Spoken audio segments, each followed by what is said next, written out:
Welcome to Kenton Teaches. Enjoy the video. You start by enabling the network essentials, Wi-Fi and Bluetooth on both devices. On iPhone, open Settings, choose General, then Airdrop and pick Everyone or Contacts only so your Mac can see it. On the Mac, open Finder and go to Airdrop, or click the Control Center icon and enable Airdrop. Set Discovery to match the iPhone choice. Once done, position the devices within roughly 30 feet and keep screens awake, so discovery will happen reliably. You now transfer the file.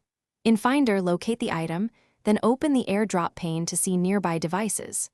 Drag and drop the file onto the iPhone's icon, or right-click the file and choose Share AirDrop, then select the iPhone.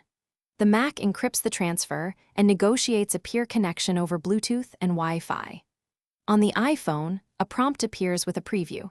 Tap Accept to receive the file into the appropriate app or file's location, and watch the transfer progress indicator. You finish by confirming the file landed in Photos, Files, or the expected app and noting the transfer complete queue on the Mac. If it doesn't appear, make sure both devices stay unlocked and screens are on. Toggle AirDrop, Bluetooth, and Wi-Fi off and on, then try again. If discovery fails with contacts only, temporarily set AirDrop to everyone on both devices, retry the transfer, then revert the setting. Finally, restart one or both devices if problems persist. Thanks for watching. Please subscribe if this video was helpful.